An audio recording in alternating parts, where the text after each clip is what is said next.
Correct time ஃபேன்ஸுக்கு வணக்கம். So நாளைக்கு ஐபிஎல் எலெக்ஷன்ஸ் உடனடி அப்டேட் எல்லாமே வந்துட்டு நம்ம சேனலில் வந்துகிட்டே இருக்கும். நீங்கள் எப்போ வந்துட்டு ஸ்டேட்யூன் கனெக்டாகவே இருந்துட்டுருங்க. ஸோ அப்போ தான் அப்டேட் எல்லாமே டக்குன்னு பார்த்துக்க முடியும்.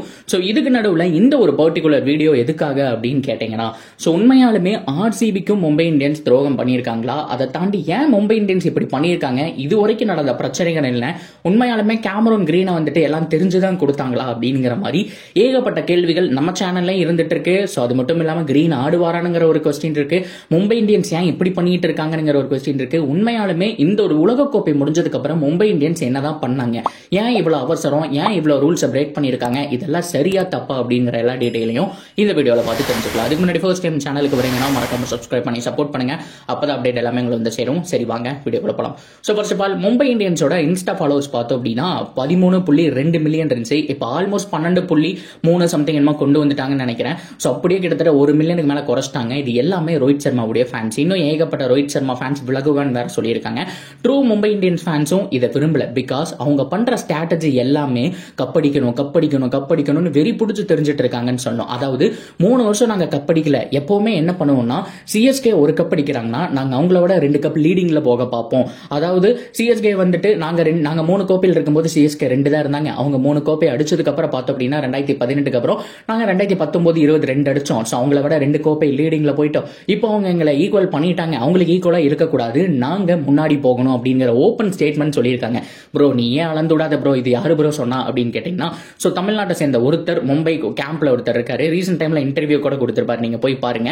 அதாவது தோனிக்குன்னு சொல்லி தனி ஸ்ட்ராட்டஜி போடுவாங்களாமா. ஸோ மும்பை இந்தியன்ஸ் கேம்ப்ல என்னதான் நடக்கும், மலிங்கா என்ன பேசுவாரு, ரோஹித் சர்மா என்ன பேசுவாரு அப்படிங்கிற மாதிரிலாம் சொன்னப்போ ஸோ இந்த ஒரு ஸ்ட்ராட்டஜி தான் அவங்க ஃபாலோ பண்ணக்கூடிய விஷயம். ஸோ சிஎஸ்கே அடிச்சிட்டாங்க அப்படின்னா அவங்கள விட 2 கோப்பை லீடிங்ல போயிருமோ அப்படிங்கிறதான் எங்களுடைய பிளான் அப்படிங்கறத ஓப்பனா சொல்லியிருக்காங்க.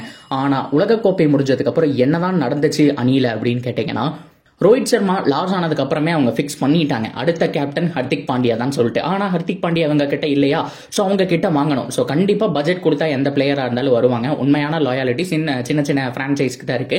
இதுல ஆர்சிபி போட்டு கலாய்ச்சிருந்தாங்க. அதாவது ரோஹித் சர்மா வந்துட்டு கேப்டன்சில இருந்து தூக்குனதுக்கு அப்புறம் லாயாலிட்டி தான் ரொம்ப முக்கியம், லாயலா இருக்கணும் அப்படிங்கிற மாதிரி அவ்வளவு ஒரு போஸ்ட்ங்கிறத போட்டாங்க. மும்பை இந்தியன்ஸ்க்கும் ஆர்சிபிக்கும் மிகப்பெரிய சண்டையை கூட ட்விட்டர்ல போயிட்டு இருந்துச்சு. அந்த போஸ்ட் கூட நான் இப்போ உங்க ஸ்கிரீன்ல காமிக்கிறேன் பாருங்க.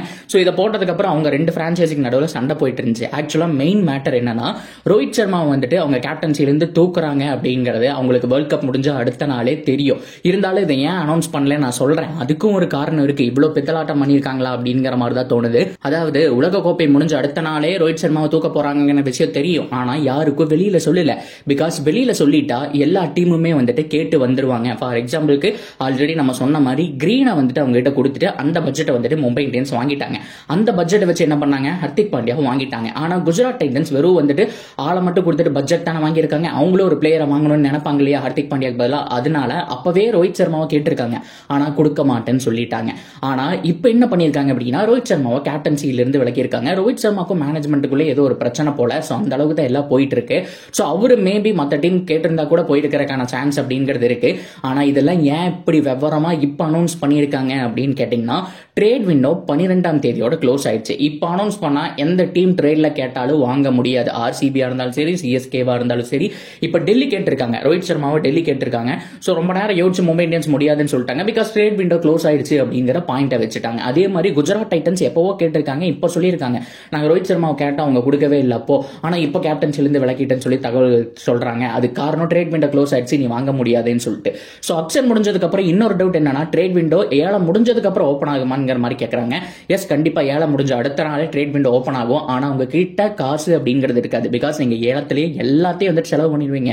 மேபி 50 லட்சம் 25 லட்சம் இந்த மாதிரி தான் இருக்கும். ஆனா ரோஹித் சர்மாவுடைய பட்ஜெட் மினிமம் 16 கோடி அப்படிங்கிறதுனால எந்த டீமும் வாங்கறதுக்கான சான்ஸ் இல்ல. மேபி அடுத்த வருஷம் மெகா ஆக்ஷன் 2024 வேணா வாங்கறதுக்கு சான்ஸ் இருக்கு. பிகாஸ் அவங்களை பொறுத்த வரைக்கும் 4 பிளேயர் தான் அடுத்த வருஷம் ரீடைன் பண்ண முடியும். அதுல இசான் கிஷன், சூரியகுமார் யாதவ், பும்ரா, ஹர்திக் பாண்டியான்னு சொல்லிட்டு 4 பேர் வந்துருவாங்க. இதை தாண்டி ரோஹித் சர்மா வந்துட்டு ரீடைன் பண்றது ரொம்ப கஷ்டம். அர்த்தம். ஏன்னா திலக் வர்மா மாதிரி ஏகப்பட்ட பேட்ஸ்மேன் இருக்காங்க. ரோஹித் சர்மாக்கு 36-37 வயசு ஆக போது, அவரை ரீடைன் பண்ண மாட்டாங்க அப்படிங்கறதான் நிதர்சனமான உண்மை. பிகாஸ் இந்த யங்ஸ்டர்ஸ் எல்லாமே நல்லா பண்ணிட்டு இருக்காங்க. நான் சொன்ன 5 பேர் நல்லா பண்ணிட்டு இருக்கும்போது இந்த 5 பேர்லயே 4 பேர் தான் இருப்பாங்க. ரோஹித் சர்மா உள்ள இருக்க மாட்டாரு, அடுத்த வருஷம் விட்டுதான் ஆகணும். ஆனா இந்த ஒரு வருஷம் வச்சிருப்போமே அப்படிங்கிற மாதிரி அவங்க பிளான் பண்ணி விவரமா ட்ரேட் விண்டோ முடிஞ்சதுக்கு அப்புறம் ரோஹித் சர்மா கேப்டன் இல்ல, ஹர்திக் பாண்டியா தான் கேப்டன்ங்கிற மாதிரி அனௌன்ஸ் பண்றாங்க. சோ இதனாலதான் எல்லா டீமுக்குமே மிகப்பெரிய பல்பு அப்படின்னு சொல்லணும். ஏன்டா இப்படி பண்றீங்க, ஃபர்ஸ்டே சொல்லியிருந்தா மற்ற டீம் எல்லாம் கேட்டிருப்பாங்கல்ல அப்படிங்கிற மாதிரி சொல்லியிருக்காங்க. அவங்க கொஞ்சம் பயந்துட்டாங்க அப்படிங்கறதா நிதர்சனமான உண்மை. ரோஹித் சர்மாக்கு இது மற்ற டீமுக்கு போயிடுவாரோ, ஆக்சுவலா அவர் போக மாட்டாரு, பட் இருந்தாலும் ஆஃபர் பண்ணா போயிடுவாங்களோ அப்படிங்கிற மாதிரி பயந்துட்டாங்க. அவங்கள பொறுத்த வரைக்கும் கப் அடிக்கணும் அப்படிங்கிற வெறியில கண்ணு முன்ன தெரியாம வந்துட்டு ஆடிட்டு இருக்காங்க அப்படிங்கறதான் நிதர்சனமான உண்மை. அப்படிங்கறதுல எந்த விதமான மாற்றமும் இல்ல. சரி, ஓகே, இப்போ அவங்க ஆர்சிபிக்கு என்ன துரோகம் பண்ணாங்க அப்படிங்கறதா நிறைய பேர் நம்ம கமெண்ட்ல கேட்கக்கூடிய ஒரு விஷயம் இதுதான். ஆக்சுவலா கேமரூன் கிரீனை ஆர்சிபி தலையில கட்டிட்டாங்க அப்படிங்கறதா நிதர்சனமான உண்மை. இது ஆர்சிபி ஃபேன்ஸே ஒத்துக்குவாங்க. பிகாஸ் ஏன்னா நம்பர் 1 அவருடைய பட்ஜெட் டூ ஹைங்க, 17.5, அதாவது விராட் கோலியை விட சம்பளம் அதிகமா வாங்குறாருன்னு வச்சுக்கோங்களேன். கிட்டத்தட்ட 2 சீசன்லயே 35 கோடிக்கு மேல போயிட்டு இருக்காரு மனுஷன். ஒரு 10 சீசன் ஆனா 170 கோடிக்கு மேல சம்பாதிச்சிருவாரு போல. சோ அந்த அளவுக்கு ஒரு படத்தோட வசூல் பட்ஜெட்டுக்கு வந்துட்டு அவர் போயிட்டு இருக்காரு. ஆனா இப்ப மிகப்பெரிய பிரச்சனை என்ன அப்படின்னா கேமரூன் கிரீன் உள்ள ஆடுவாரான்னு சொல்லிட்டு. ஏன் ஆர்சிபி தலையில கட்டிட்டாங்கன்னு சொல்றேன்னா, ஆல்ரெடி பட்ஜெட் டூ ஹையா. இன்னொரு விஷயம், அவருக்கு உடல் நலத்துல பிரச்சனை அப்படிங்கிறது இருக்கு. இது மும்பை இந்தியன்ஸ் மேனேஜ்மெண்ட்டுக்கு தெரியும். அது இப்போ அபிஷியலா அவரே சொல்லியிருக்காரு. கேமரூன் கிரீன் அவருக்கு வந்துட்டு கிட்னி டிசீஸ் அப்படிங்கிறது இருக்காம, சின்ன வயசுலேயே இருந்துச்சு. நான் 10 வயசு தாண்டதே கஷ்டங்கிற மாதிரி சொன்னாங்க. ஆனா இப்போ நல்லா ஃபிட்டா விளையாண்டுட்டு இருக்கேன். இருந்தாலும் செகண்ட் ஸ்டேஜில் இருக்கேன். 3 மாசம் 4 மாசத்துக்கு ஒருக்கா வந்துட்டு ட்ரீட்மெண்ட் எடுக்கணும். இப்போ கடைசியா அவர் ஒரு இன்டர்வியூ கொடுத்திருக்காரு. அது எப்ப வந்ததுன்னு தெரியல. மேபி 1 மாசம் முன்னாடி வந்துச்சா இல்ல எக்ஸாக்டா அந்த டேட்ல வந்துச்சான்னு தெரியல. அதுல இருந்து இன்னொரு 3 மாசம் கழிச்சு மறுபடியும் வந்து ட்ரீட்மெண்ட் பண்ணணும். இதே மாதிரி தான் போயிட்டு இருக்குன்னு சொல்றாங்க. சோ இப்போ இருந்து நம்ம அந்த 3 மாசத்தை கால்குலேட் பண்ணி பார்த்தோம் அப்படின்னா மார்ச் அப்படிங்கிற மாதிரியான ஸ்டேஜ் வருது. Already Cameron Green initial match miss பண்றதுக்கான சான்ஸ் இருக்கு. மேபி மார்ச் 28 அந்த மாதிரி டைம்ல ஐபிஎல் தொடங்கிட்டாங்க அப்படின்னா அவர் ஏப்ரல் 10 வரைக்கும் அவைலபிளா இருக்க மாட்டாங்கிற மாதிரி சொல்லிட்டு இருக்காங்க. இதெல்லாம் வச்சு பார்க்கும்போது ஆர்சிபிக்கு லைட் டிஸ்அட்வான்டேஜ் அப்படிங்கிற மாதிரி தான் சொன்னோம். சோ பரவாயில்ல, பில் ஜாக்ஸ் பேக்கப்கெல்லாம் வச்சிருக்காங்க.